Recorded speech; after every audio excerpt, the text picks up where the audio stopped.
Good morning. Good morning, everyone. Welcome back to church. This bodes well for the cause of love and liberation that we are gathered here. It matters what we do, and even more than that, it matters what we do again and again. It matters what we repeat. And so that's why we have things like rituals. So for the next couple weeks, we'll engage the beginning of this service in the same way that we did last week. And this is an opportunity, it's meant as an opportunity, should you choose to accept it, as an opportunity to check in with ourselves and then to check in with where the community is. Here's how we do it. We sing together one of my favorite hymns, I've Got Peace Like a River. And what I'm going to ask is that there are many verses: peace like a river, joy like a fountain, pain like an arrow, strength like a mountain. What am I missing? Tears like the raindrops. Take a moment to discover, perhaps, to remind yourself where you are in the zone of emotions. What's resonating in you? What does it feel like to be you right now? Who's the you brought? And I'm just going to ask you to take your voice and yourself. You can get up and move to the station that I go to. You can send your voice in that direction. What I'm going to ask you to do is sing with the verse and repeat the verse that is most you right now. But Glenn, I've got peace and tears. Well, go between them both. Let's be human together. And let's add one component. I'm going to ask you to consciously notice where we are. Notice where the peace is. Notice where the strength in the sound is and where the tears are. This will be the beginning of being in community again with one another. Noticing ourselves to notice the people around us. I've got peace like a river. I've got peace like a river. I've got peace like a river in my soul. I've got peace like a river. I've got peace like a river. I've got peace like a river in my soul. If that's you, keep singing. I've got peace like a river. I've got peace like a river. I've got peace like a river in my soul. I've got tears like the raindrops. I've got tears like the raindrops. I've got tears like the raindrops in my soul. I've got tears like the raindrops. I've got tears like the raindrops. I've got tears like the raindrops in my soul. I've got tears like the raindrops. I've got tears like the raindrops. I've got tears like the raindrops in my soul.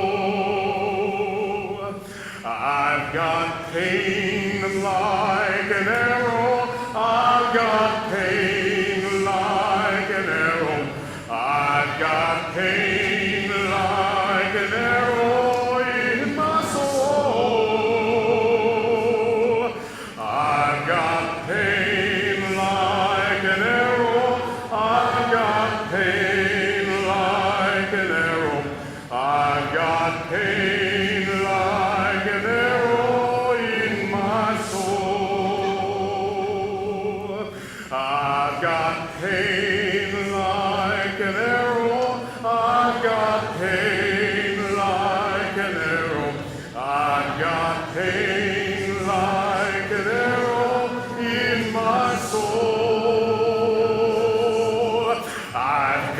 joy like a fountain. I've got joy like a fountain. I've got joy like a fountain in my soul. I've got joy like a fountain. I've got joy like a fountain. I've got joy like a fountain in my soul. I've got joy like a fountain. I've got joy like a fountain. I've got joy like a fountain in my soul.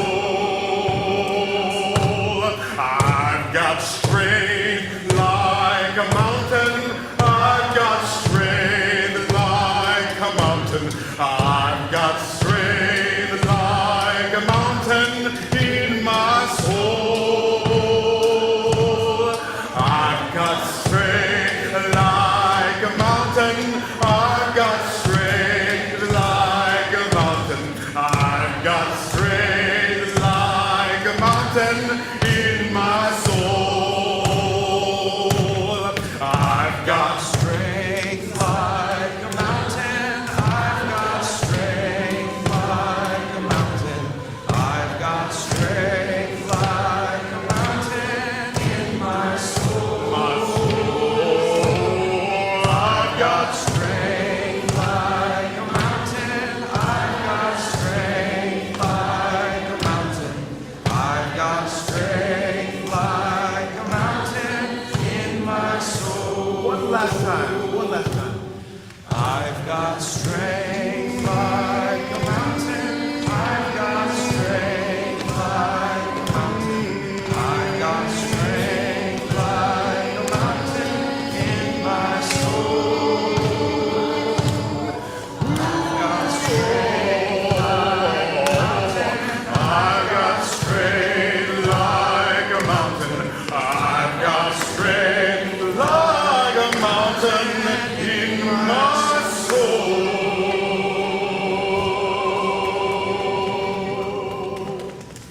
There's peace here. There's strength. There are tears. There's joy. There's pain. It's flowing like an ocean. It is strong like a mountain. The raindrops are telling of our sorrow. Let us embrace every single bit of it. Let's give voice to each other's experiences. Let us join them together so that they strengthen each other, inform each other, so that none of them becomes too naive in their own happiness, so that none of them becomes too despondent to be effective in their own sorrow. Together, if we dare, we can turn love and connection into the stuff that liberates our lives and changes the whole damn world. And I'm not kidding about that. It starts here. It starts now. It starts with the flame of our passion and our connection. Amen? Amen. Let's go. All right, let's do this. As we dare. Together as we dare is what you say. Yeah, I'm with you there. That's right. Boom. Boom. Let's do it.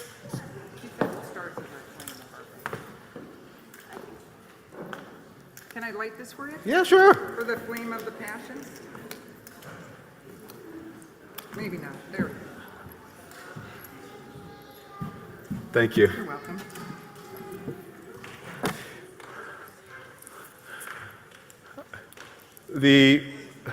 Our first order of business is checking in with ourselves and setting some intentions for what we want this room to be when we leave it, what we want this service to bring alive in us and what we want to bring alive in the service. I asked the worship team at the beginning of each meeting, each of them to talk about what they want to bring to the meeting and what they want the meeting to bring to them. I'm asking you the same question. As we breathe 3 meaningful breaths, I ask you to consider What is it that you came for? What came for you? Let's make space together to breathe on purpose. 3 meaningful breaths it is.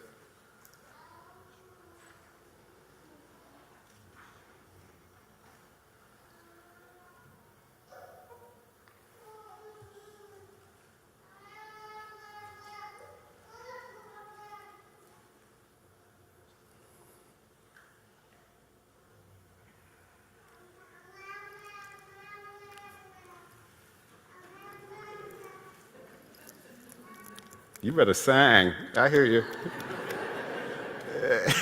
Yeah, yes.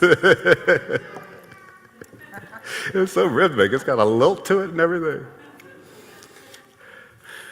I start every day, as I have for the last 4 years, just about almost every day that I am in Minneapolis, with the same ritual of fire. I go to the back of the Moxie Hotel across the street from which I live. I go there because I'm a deep introvert, and it's hidden away so nobody sees me. I go to the back of the Moxie Hotel and I open my journal and I light a cigarette. And I write. Now, I know what you're saying. You, a singer? Journaling instead of singing in the morning? I get it. But old habits die hard. No. I know what you're saying. It's you, a singer. Scandalously smoking. How dare you? And as a matter of fact, that's why you haven't ever heard me say that to this day. Because the voice inside my head stands in for the voice that you actually have, and it chastises me for you.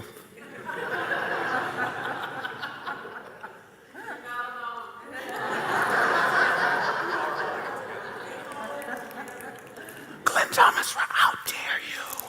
Don't you know what you're doing to your voice? I used to think to myself that I was merely using the cigarette as a decoration.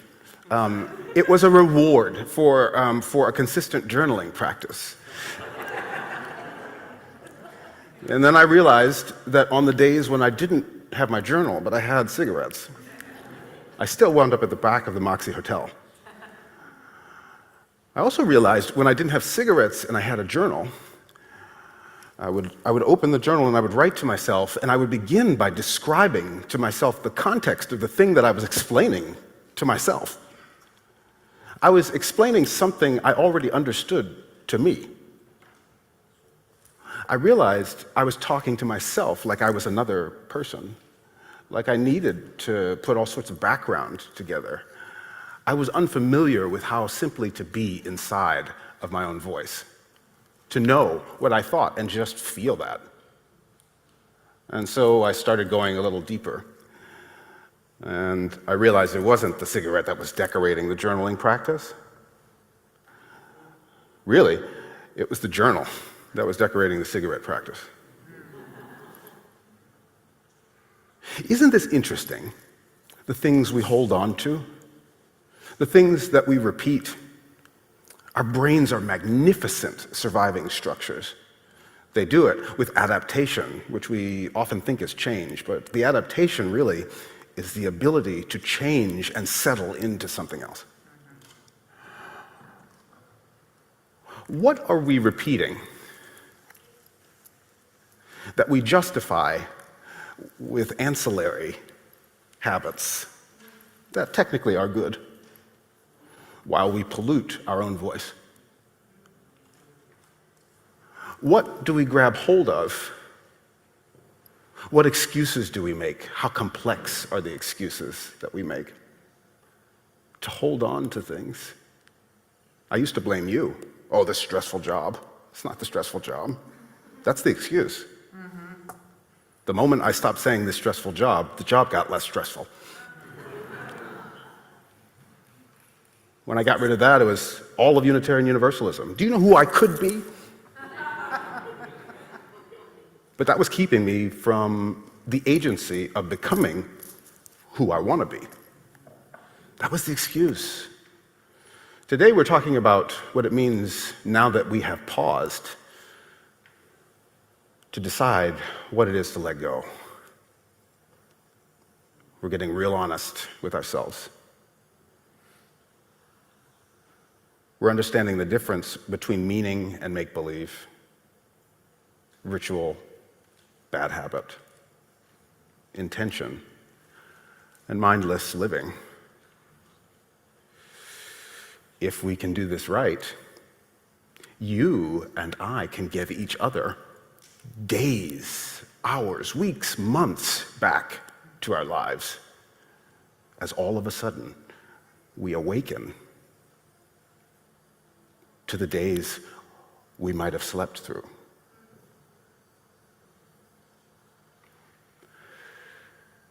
I encourage you to take a moment to see yourself and to see one another. If I just went down your alley just now, if I made you feel guilty about something with my words, first of all, I didn't do it. And that's okay.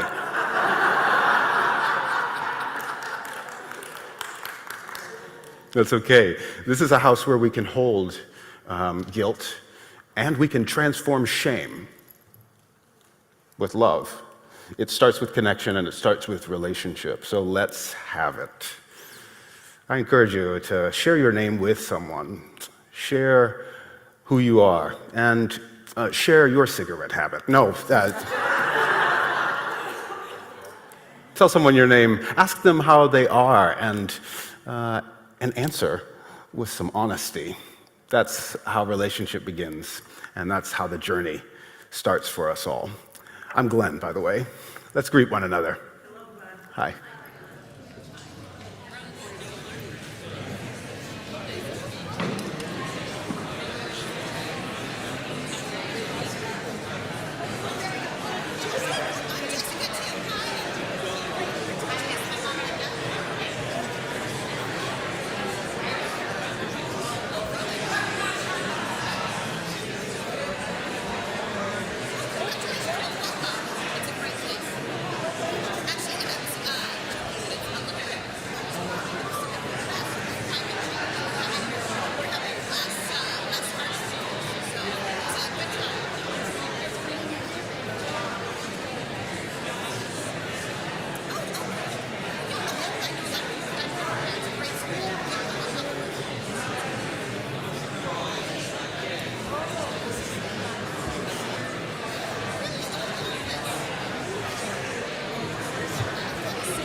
The sun comes up,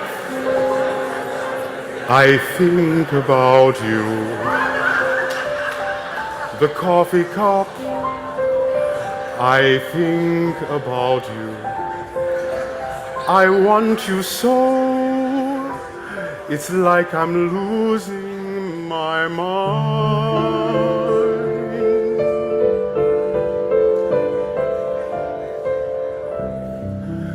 The morning ends. I think about you. I talk with friends and think about you. And do they know it's like I'm losing my mind?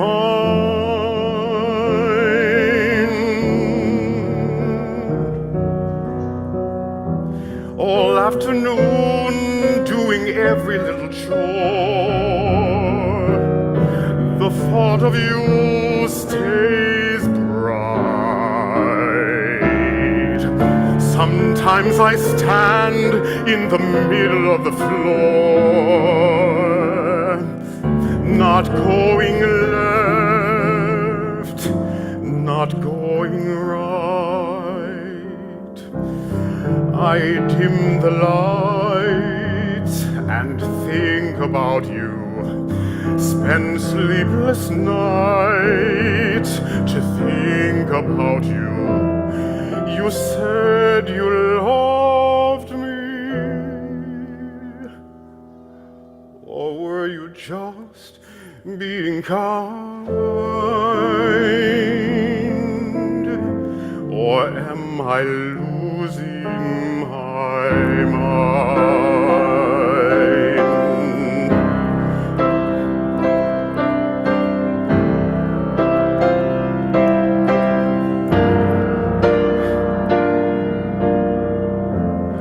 I want you so, it's like I'm losing my mind.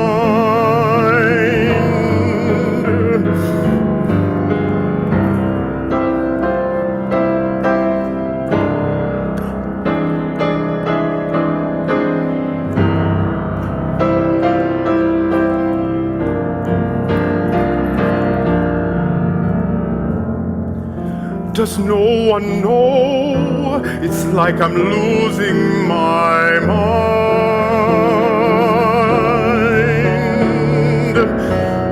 All afternoon doing every little chore.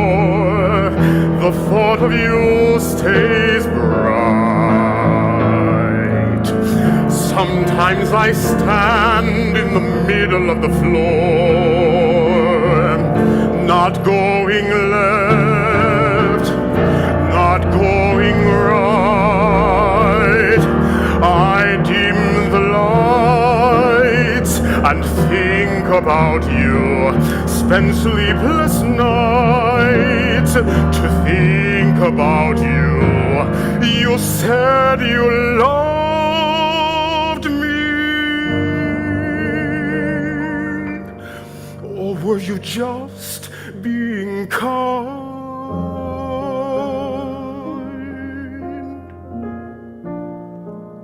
Or am I losing my mind?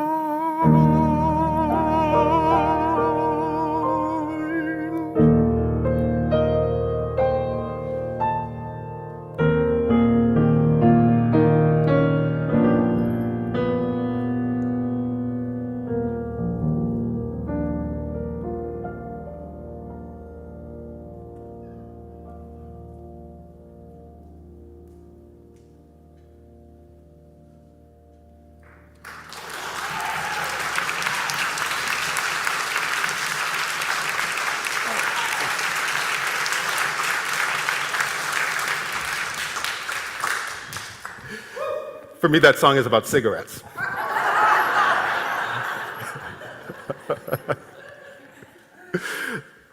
Play can help us to engage more deeply the things that are hard for us to engage taking seriously.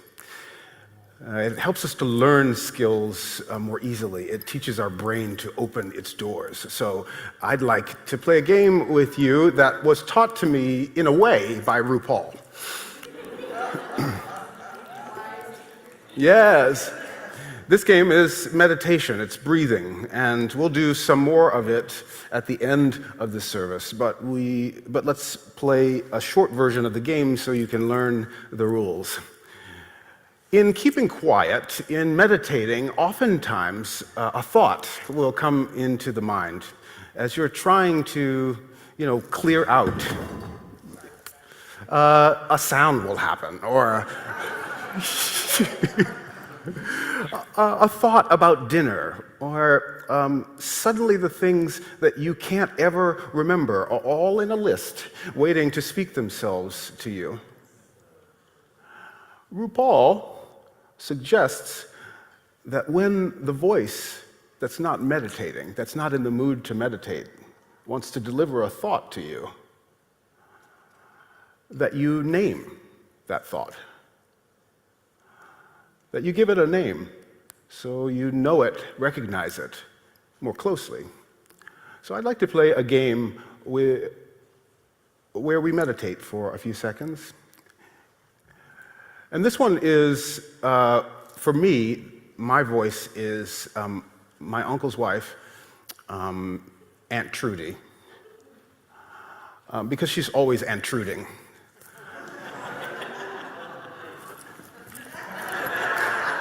I'm here all week, y'all. And she's always, she's always coming in with this very tall, very alluring, focus-taking chocolate fellow. I call him the Tangent because I don't know his name. So Aunt Trudy and the Tangent.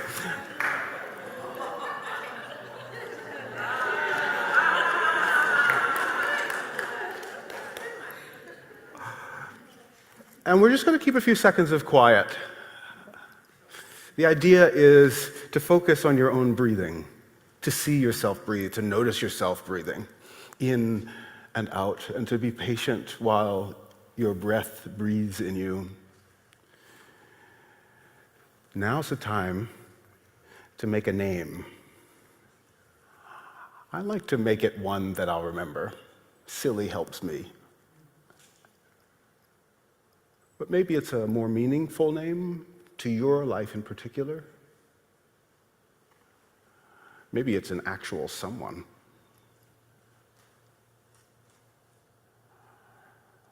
I'll watch the clock for 2 minutes. This game is merely to practice focusing on your own breathing. And when a thought comes your way, you can say, "Thank you, Aunt Trudy." Who's that Tangent with you? I appreciate your contribution. We're going to work on that later. Right now, I'm focusing on my breath. That's how to win. Away we go.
Loosen, loosen, baby. You don't have to carry the weight of the world in your muscles and bones. Let go, let go, let go. Loosen, loosen, baby. You don't have to carry the weight of the world in your muscles and bones. Let go, let go, let go. Loosen, loosen, baby. You don't have to carry the weight of the world in your muscles and bones. Let go, let go, let go. Loosen, loosen, baby. You don't have to carry the weight of the world in your muscles and bones. Let go, let go, let go.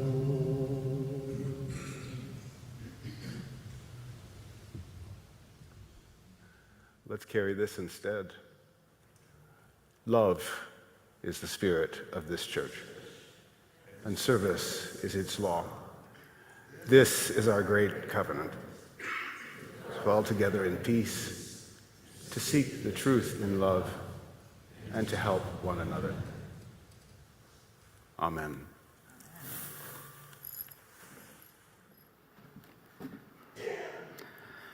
I've taken up a meditation practice, and my Aunt Trudy's are often around how to let you all know what's happening at church. Isn't that ridiculous? Like, I'm literally sitting up looking out a window with my eyes closed. Well, I'm looking and then I close my eyes and try to breathe and give myself 10 minutes of silence, and I'm seriously go to work. It's insane to me. So anyway, we often debate, do announcements belong at the beginning or the end, but we're going to plop them right in the middle right now. Mostly because these all have to do with pastoral care in a way perhaps to not have to carry things on your own. So, but first of all, is Kirk here today? Kirk, who's going to be leading Place to Start? Oh, super. Here's Kirk. Just wanted to let you know, if you are new or relatively new or want to know how to figure out this place, Kirk will be leading a Place to Start after the service. He'll meet you up here because you sneak into a room back there.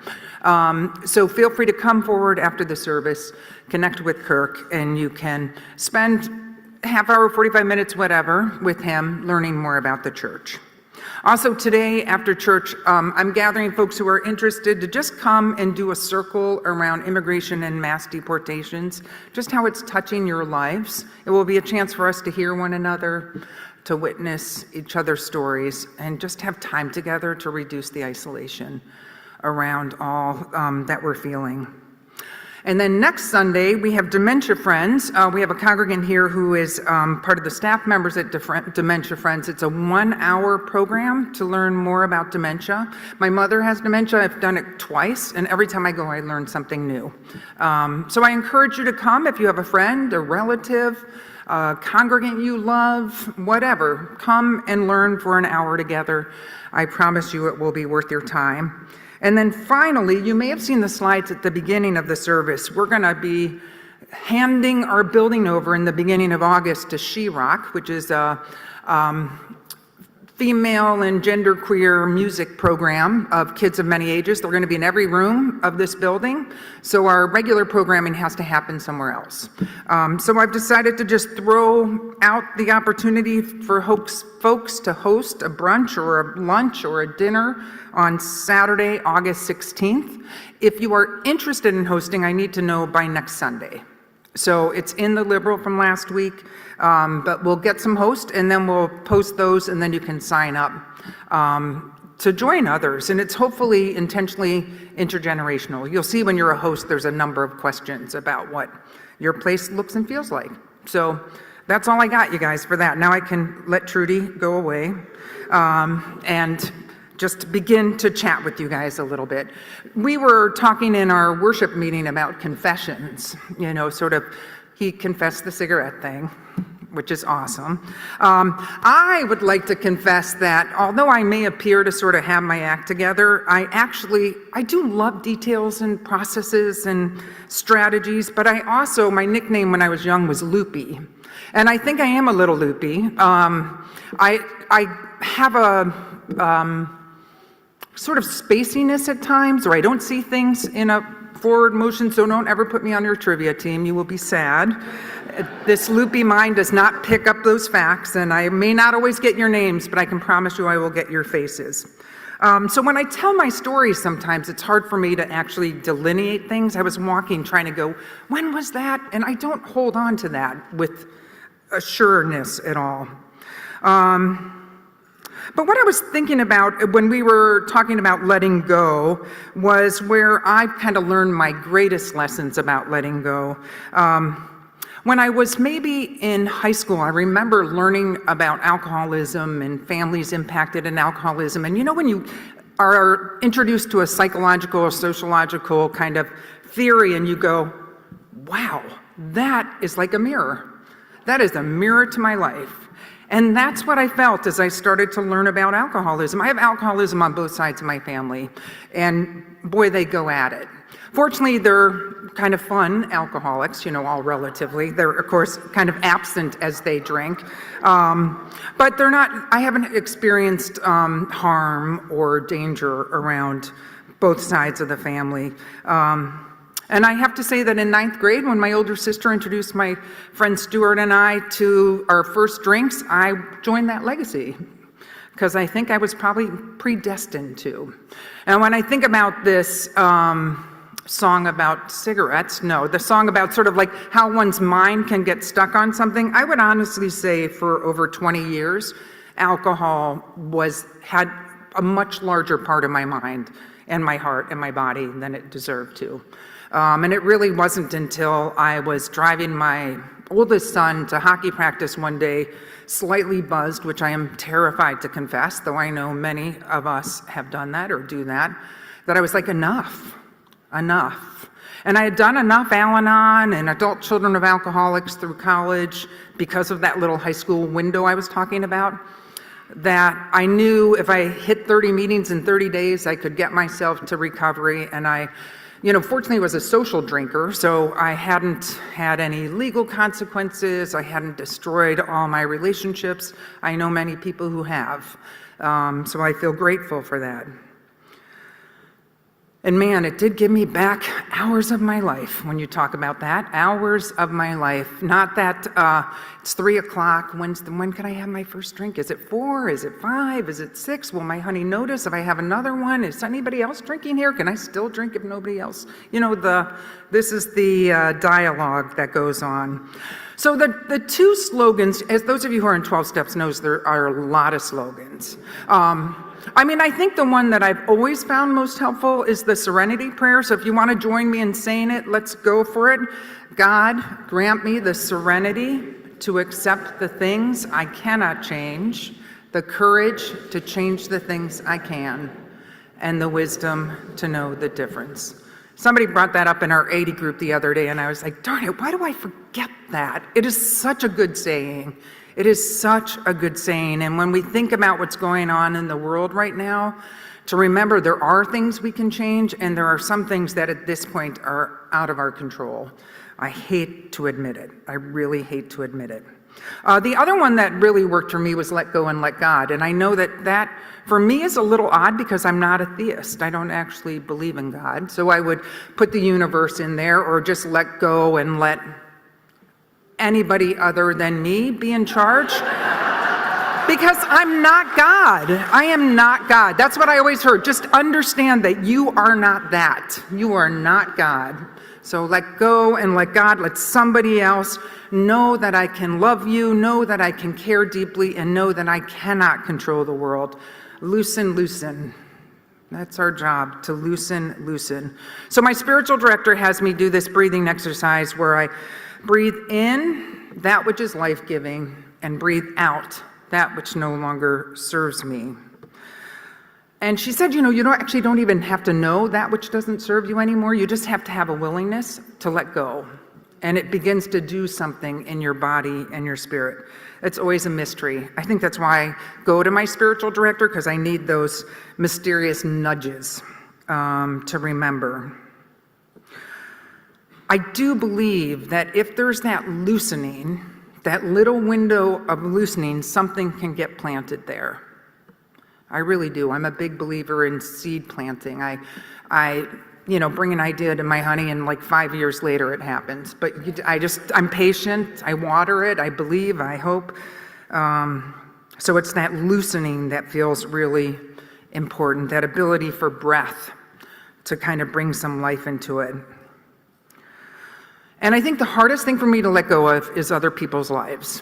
Whether that's people who come in for pastoral care and I wish I could change the circumstances, whether it's my sons who I have all sorts of wishes about. They are awesome, and I want them down the street, and I want them to be clean, and I want them to be phone calling me every day. Like, I want all sorts of things, and it's not going to happen.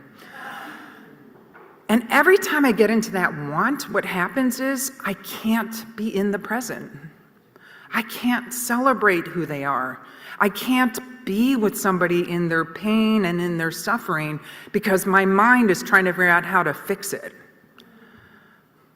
I always talk to my last congregation about, that clenched fist. Like, you can't be open when you have a clenched fist. You can't be open when your fist is clenched. And boy, do I clench sometimes. So if it's ever helpful for you when Aunt Trudy or Tangent comes in and you're thinking like, I am clenching, just imagine opening that clenched fist. All you have to be is open. You don't have to know why you're clenching. All you have to be is open. So we are going to do a little ritual of letting go. I don't know if you guys ever been to like solstice services where you've done either put it in water and it dissolves, or put it in fire and it burns. How many of you have done those kind of things before? Yeah, look at y'all. Yeah, we are like solstice ritual people. So in this period of what we're doing here over these next couple of weeks, we are going to take time to kind of think about what do we want to let go of. And I'm going to have the ushers come up with baskets that have paper and crayons. We kind of like the rusticness of the crayons, because this is so not about perfection. And what I want us to do is take a moment. We'll return once again to just a little time of silence to think about, what are we clenching? What are we holding on to? What is it that is no longer serving us? It may be a person, or the way we're thinking about a person. It may be something that we're hoping for, we're wanting. There's so much in the larger country right now that I know is, I don't want to let go of. I don't want to even accept. But what do you need to let go of so that you can be open and present to your own life and to this moment and to the others around you? So feel free to put down a belief or a behavior, an attitude, or a habit. Whatever it is that might be getting in the way of you honoring your own growth and happiness, well-being, peace. If you need to, feel free to breathe in and breathe out and see what gets stuck in there while you're breathing. Maybe that's what you need to release. And we'll just let music play for a little bit while the baskets are passing and you have some time to write. You can write it big, you can write it small, you can draw it, whatever you want to do. This is your piece of paper. So write whatever you want. Blessed be.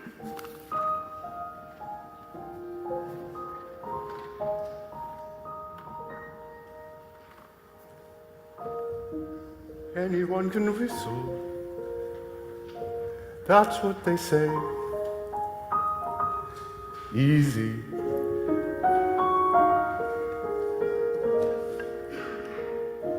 Anyone can whistle. Any old day.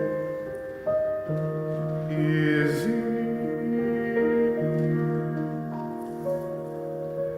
It's all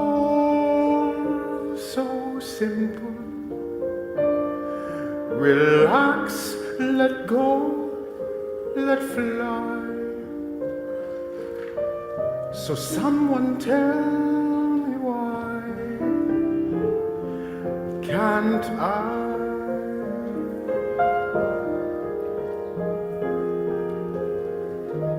I can dance a tango, I can read Greek, easy. I can slay a dragon any old week, easy.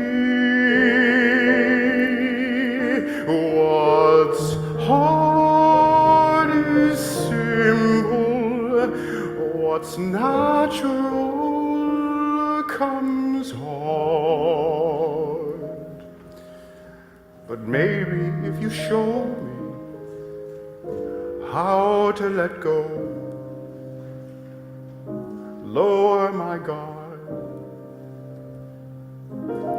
learn to be free. Maybe if you whistle for me.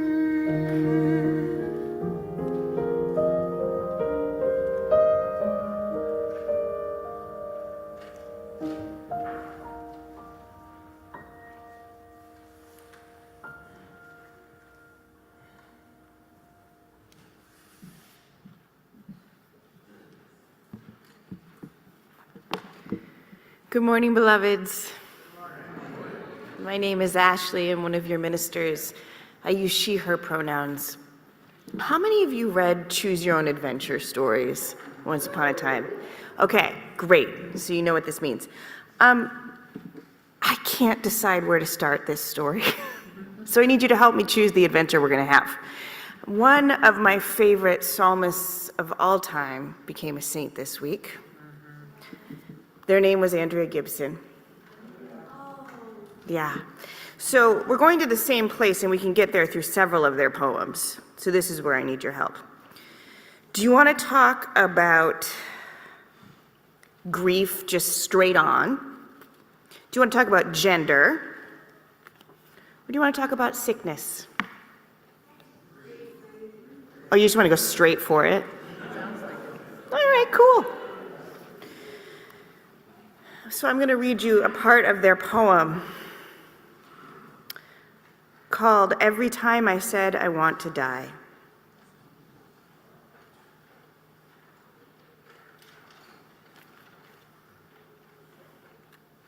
No, I'm not. I'm going to read you the whole thing.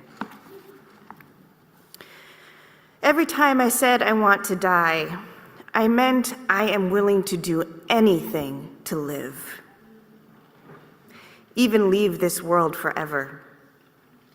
Even build a new home atop a nebula, stick a straw into a buried lake on Mars, get tipsy on anti-gravity and invent new constellations, walking the lines between undiscovered stars. When God pulls me over and asks, "Can you touch your nose?" I could say, "What nose?" I'd be bodiless, a shadow in reverse, a patch of light made by the darkness I escaped. The psychology manuals say no one really wants to die. They want relief. They believe they will never find it in this world, that belief could be right or wrong. One would have to stay to find out. Friend, if you stay, at least we will be together, and I have an extra straw. I could show you where the lakes on this planet are buried, how you do not need light years to reach them. The dark years work too, sometimes better. Sometimes grief is the fastest route to truth. In addition to the straw, I also have a slingshot that fires rock bottoms directly at the sun until it spills from its golden pockets. That's how I got my hands on this summer afternoon. We can do anything with it, sunbathe or scream or forgive ourselves, everything. most especially the thread we could not convince to close our wounds. If your wounds are still open, trust they are doors to an answer and walk through. What if we don't have to be healed to be whole? There are holes in every inch of the fabric that makes me who I am. And pull the string on my back and I'll say I love you and mean it whenever you want. Come flood my home with your eyes. I read that people scream when they are in pain because screaming actually lessens the pain. Anyone who asks you to hold your tongue is asking you to hold the heaviest thing in the galaxy. Forget them. And remember, you can tell me anything about how hard it is to stop flirting with your expiration date.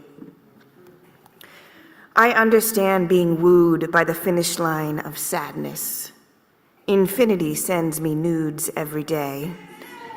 I won't deny she looks amazing. But I'm taken. My hand now promised to writing every page of my story except its end. Friend, you who taught me that a difficult life is not less worth living than a gentle one. Joy is just easier to carry than sorrow, and you could lift a city from how long you've spent holding what's been nearly impossible to hold. This world needs those who know how to do that. Those who can find a tunnel with no light at the end and hold it up like a telescope to show that darkness contains many truths that can bring the light to its knees. Grief astronomer, adjust the lens, look close, tell us what you see.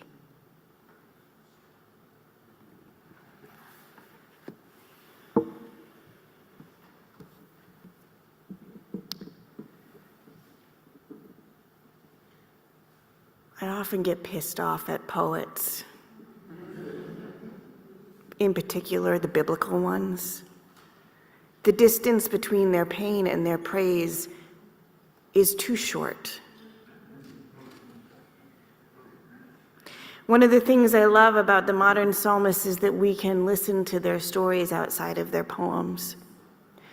And I listened to an interview with Andrea Gibson earlier this week. Again, it was a story of them learning that their ovarian cancer had returned.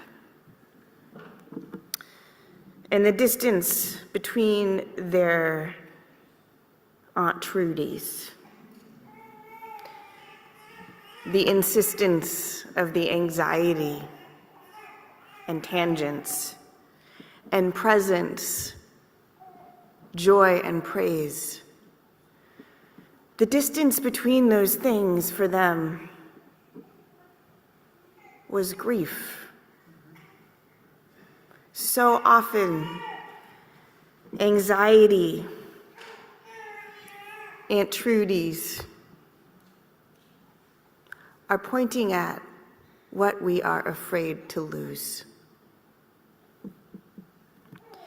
And they tell the story of getting the news of the pending end and spending several days singing hallelujah at the top of their lungs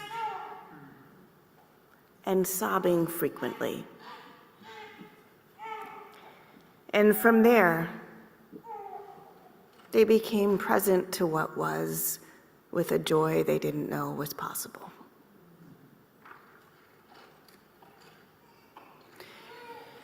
The distance between our anxiety and our presence is so often grief, especially in these times. And it is easier to be a grief astronomer when we are not alone. So I invite you now to sit inside the telescope of all that is dark, and let the moonlight of each other's presence offer just enough light to see by, so that you can remember we are not alone. We are holding it together. So that you can be brave enough to be present to the grief your body holds, and to its companion of joy. The circle is open now.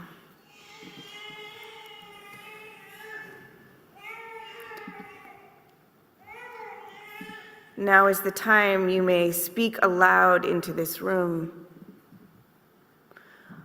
all that is too heavy to hold alone, and all that might grow in joy if you spoke it aloud.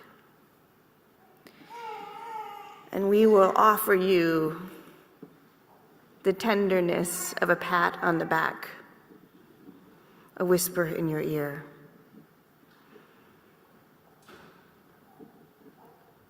You are not alone. We are holding it together. If you are online, I remind you, you can put in the chat what you are praying, and we will speak it aloud here.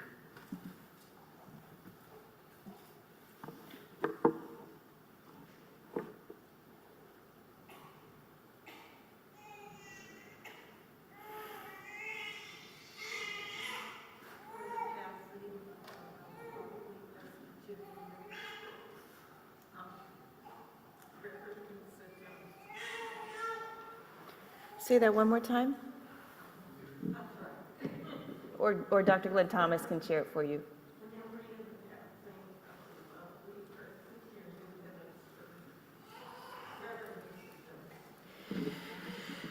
We're holding your grief for Reverend Lisa Jones.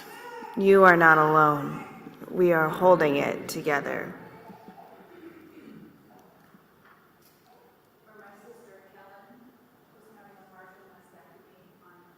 For your sister Helen having a partial mastectomy on the 28th. You are not alone. We are holding it together. Dee Dee prays for releasing the grief for Chuck Morrow. You are not alone. We are holding it together. Jen online prays for cancer recovery for me and the patience for my children to understand. You are not alone. We are holding it together. Marie online offers gratefulness to her sister for moving into my mom's house to take care of her as she is showing signs of dementia. You are not alone. We are holding it together.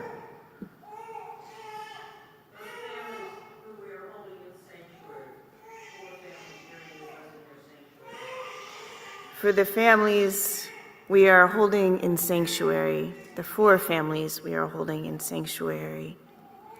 You are not alone. We are holding it together.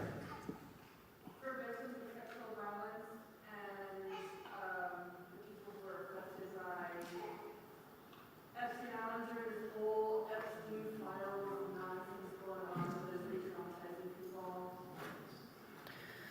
For survivors of sexual violence and all those affected by the Epstein, everything. You are not alone. We are holding it together.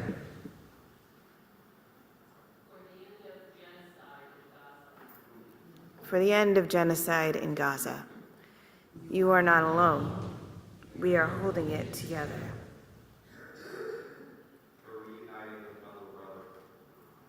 For reuniting with your little brother.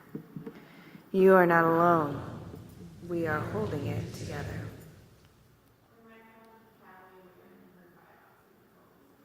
For your friend Callie waiting for biopsy results. You are not alone. We are holding it together. For Kathy Geist online, who is grieving and scared as they prepare to move out of their home where they have lived for 40 years. You are not alone. We are holding it together. For my sister who tried to argue with me about her conception of God on our way home from my parents. For your sister and the arguments about God. You are not alone. We are holding it together.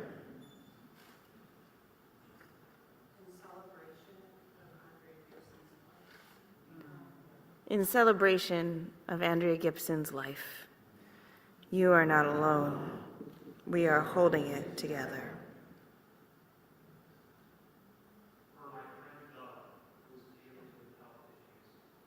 For your friend dealing with health issues, you are not alone. We are holding it together.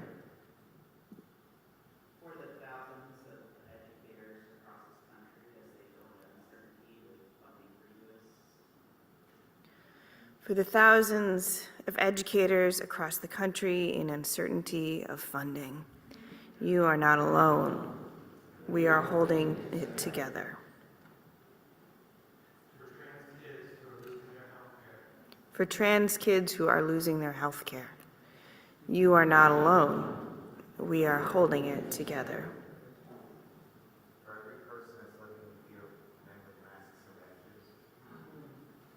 For every person that is living in fear of men with masks and badges, and women, we are holding it together.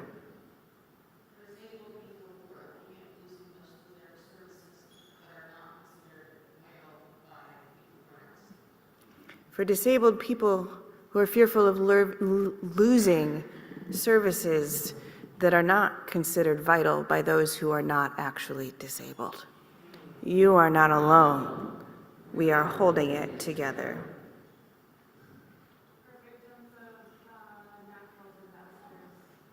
For victims of natural disasters, you are not alone.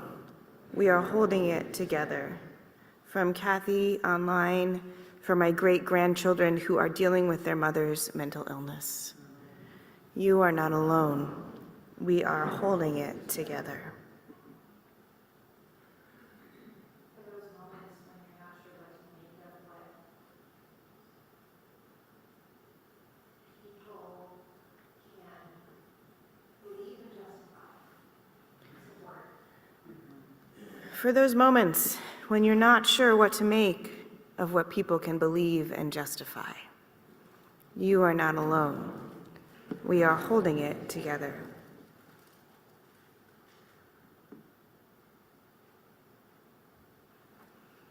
For Unitarians who are not afraid to tell the truth.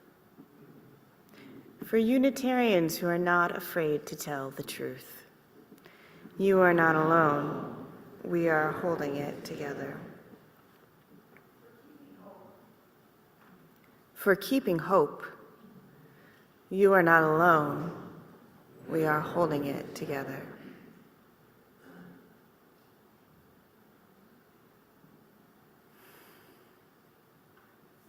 Those in need cannot sit by while our country is squeezed of every resource that it has.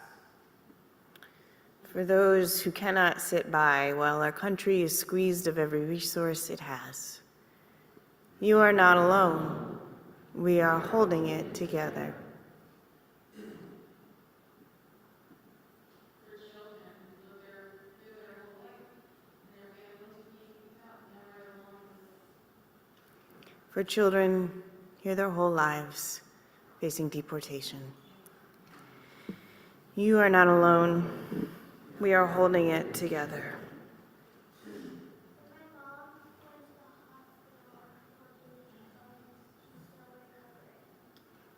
For your mom, who went to the hospital a couple of days ago and is still recovering. You are not alone. We are holding it together.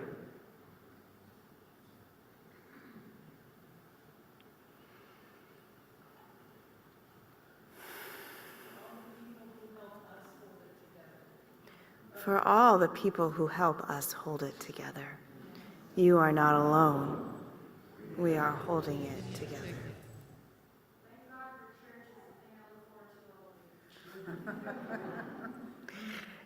Thank God for church, the thing you look forward to all week. You are not alone. We are holding it together.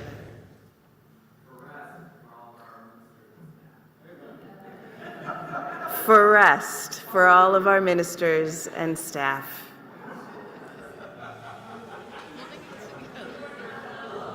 We are holding it together. Did you see that I forgot to do that part? Whew, that feels really telling. For all the prayers that rest silently on our hearts, that get stuck in our throats, that do not have words yet. May we remember in our bones, you are not alone. We are holding it together. Let us sing.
Did I hear boom shakalaka? Is that what All right, friends. I'm seeing us enter with all sorts of exhaustion as we contemplate our role in what the world is doing, what we're doing in the world. I'm seeing all of what we are coming into and all of the life that's coming into us. Friends, last week I gave ChatGPT a lot of flack. I talked a lot of crap. And if you heard that riff as a theological statement representing the church, you'd be right, kinda. Because deep in Unitarian Universalism, there is a root of explicitly protecting, sanctifying, amplifying every voice.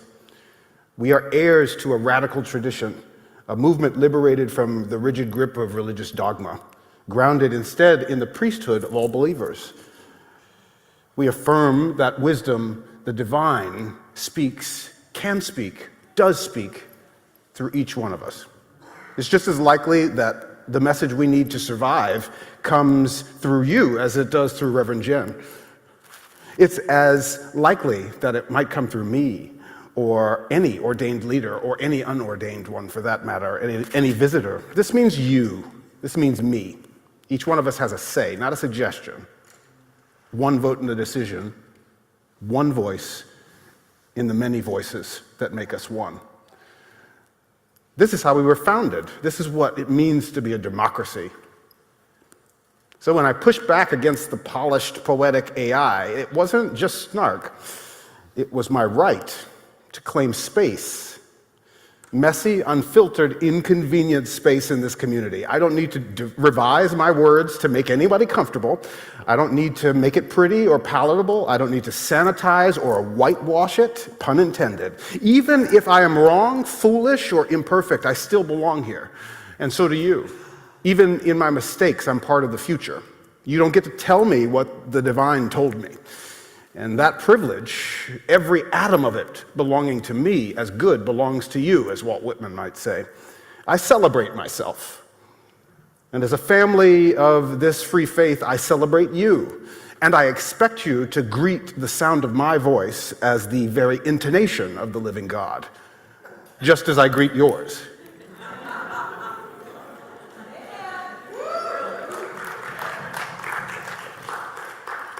We didn't invent this radical claim to voice and presence. It's echoed through history, certainly by the Apostle Paul, who was passionate to communities he never met. He asserted his joys and grievances as divine revelation. Paul's fiery conviction, beautiful and brutal, still govern lives and laws today, whether you're Christian or not. People marry by his joy. People suffer under his fury. Paul's sacred confidence created systems both liberating and oppressive, and that tradition, asserting our right to speak, is alive today. I see it in my inbox. I see emails landing like declarations, lectures on worship, statements of certainty, beautifully written, sometimes indistinguishable in their absolute confidence. And I understand. Our founders created this haven precisely to amplify voices rising from silence. I am to respect them as a matter of course, as a matter of my job. I celebrate the individual freedom behind it. But the true test of our power isn't whether we have it, it's how we use it. Opinion without accountability is consumerism, not contribution. There is a difference between truth-telling siblings in faith and someone being cruel. The difference is not only intent, but impact. A system suffering without curiosity or love is capitalism with candles. So let's talk plainly. I'll offer an example from something I know, because I know it, but I'm not alone. The world is on fire. The thing we can do about that starts right here. Let me give you some example. Our worship arts ministries operates with 60% less of the budget than when I walked in here. I told you that last week. 40% of the staffing. Our team is building, praying, pastoring, recording, arranging, mentoring, handling logistics, making this moment happen. And if it's happening in any way that looks smooth, it's a miracle. Because there are times, many times, when we barely have enough capacity to breathe. And so things slip through the cracks and we handle it together. We handle it all in this room together. Relax if you're getting guilty. That's simply the Holy Spirit convicting. If we appear composed, it's a miracle. And when you experience joy, pacing, and spiritual lift we provide, you're experiencing precisely what you've given us resources to create. Happenstance by good luck. But we can't operate by good luck. I took a look at each one of my colleagues on Google this weekend, and it's astounding who we are. We are a miracle team of brilliance. And I've had conversations, I'm serious. And I've had conversations with enough of each of you. I found out enough about each of you to know that this room is a miracle team of brilliance. You wouldn't believe who's in here.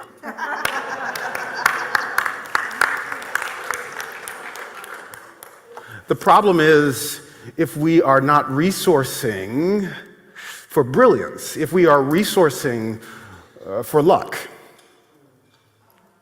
then the love and liberation we hope to bring alive in this world, we only have a lottery ticket's chance of affecting. Let me tell you one last story. I'm in love with a man named Jared. Jared's the type of person we've gone out every Wednesday for the past 6 months, and he dresses like this, every single one of them. When he met my mother, he had already sent her flowers. He sent my best friend a pair of expensive Italian-made shoes, and at this point, I asked, like, why are you doing this? He said, I want to thank the people who loved you.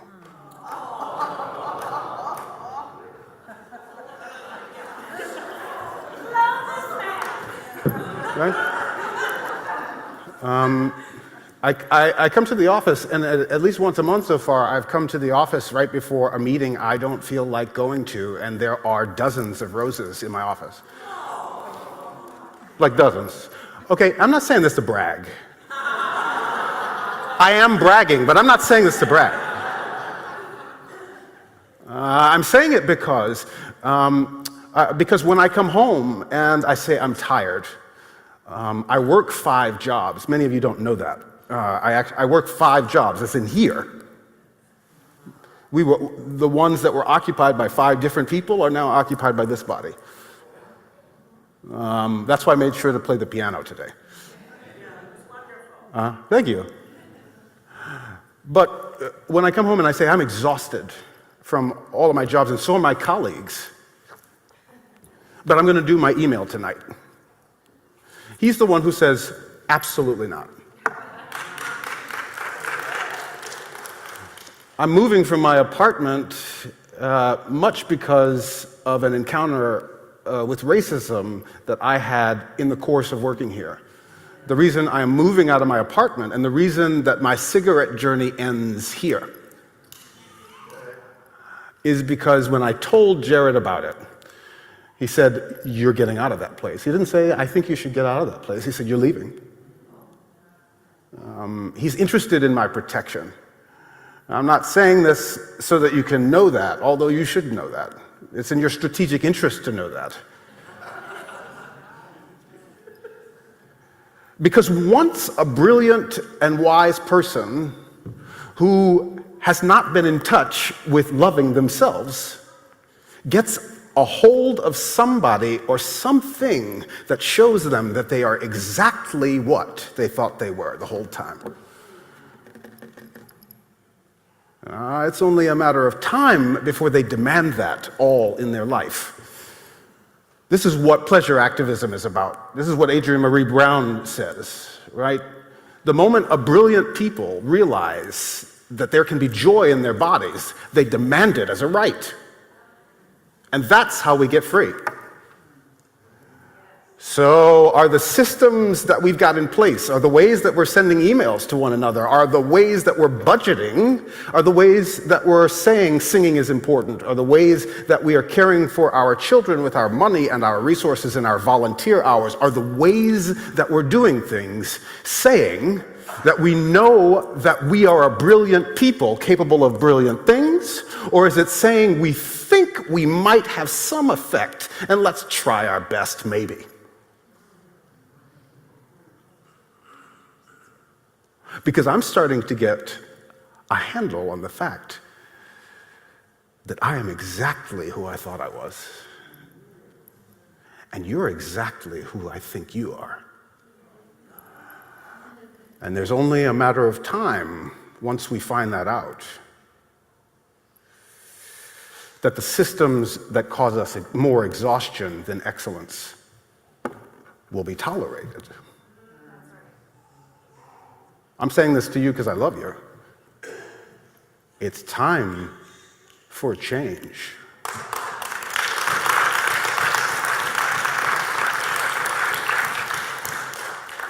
Now, not a theoretical later. Now. If you let that thing that's polluting our voice stay in your hand, you'll smoke it for 20 years. And wonder where the time went. Oh, but if you want to make a difference for life and liberation, if you want to be a bigger, more beautiful difference to a big and beautiful bill.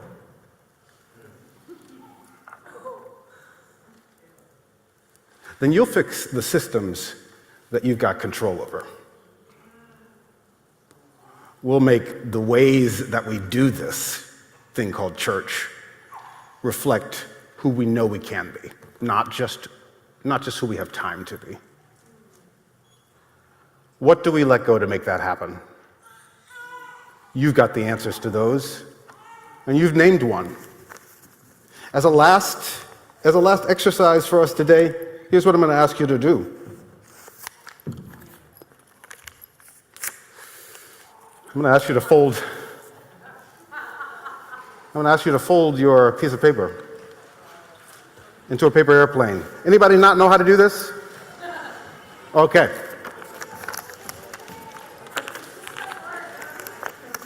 It's just like origami, yes. I was thinking this week. I was with the visual arts committee trying to do origami, and they were getting so much joy watching me try to figure that out. It was not successful.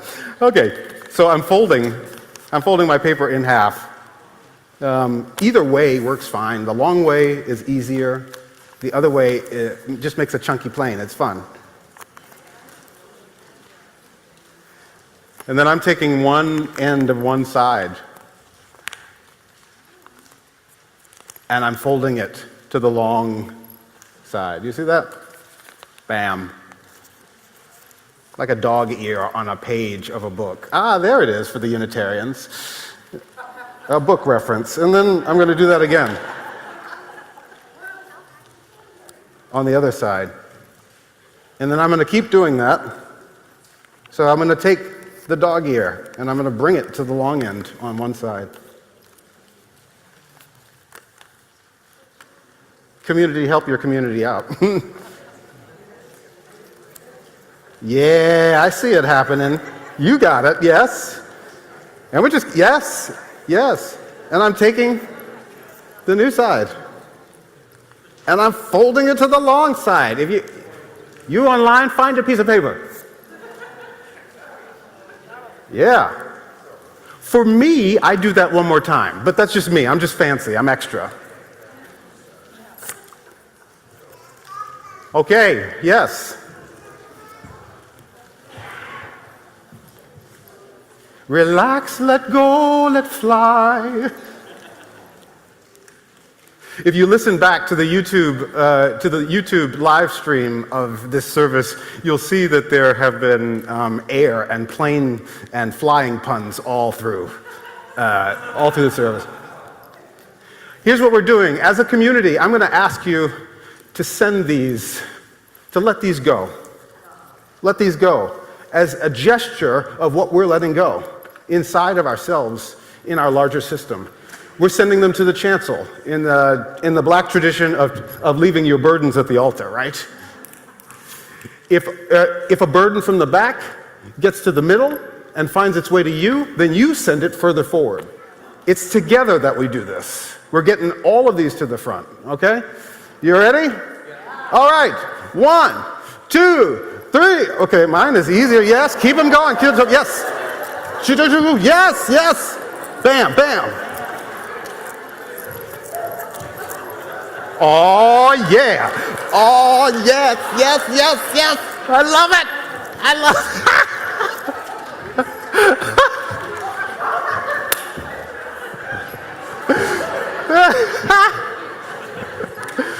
Okay, yep, it's getting there. Thank you, yes. Doesn't matter how they get up here. Yes. Wow.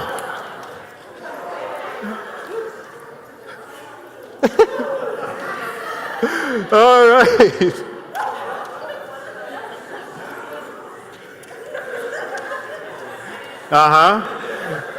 Friends,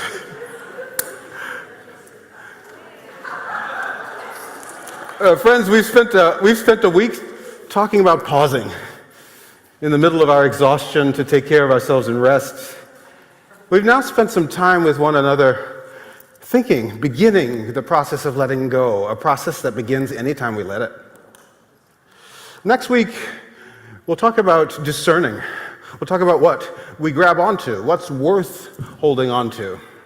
It's the great art of the trapeze, right? It's all about timing, intention, and very good execution, really. We're going to build 3 altars for ourselves, and I need your help. I need you to bring something in that's meaningful to you for the altar of what is no longer, what is happening right now, and what is not yet. You could say it this way: what's gone before, what you let go, what you've got a hold of now, what's on the horizon. That can be anything. It can be in your life, in the community's life. It's up to you to have creative possibility. We'll have paper in case you forget something. But it'd be really lovely if you brought anything you think of. No longer, now, not yet. So that we can begin to see the journey. And these planes of letting go will greet you. They'll begin us. They will decorate the altar of what is no longer. And we'll create for ourselves, with an eye on the future, exactly who we will be together now. We are going, heaven knows where we are going, but we can figure it out, and we can have something to do with what changes the world today for who we are tomorrow and our children, always. Will you take a minute just to breathe, just to breathe? 3 meaningful breaths together. If Aunt Trudy visits you again, tell her she can greet you outside.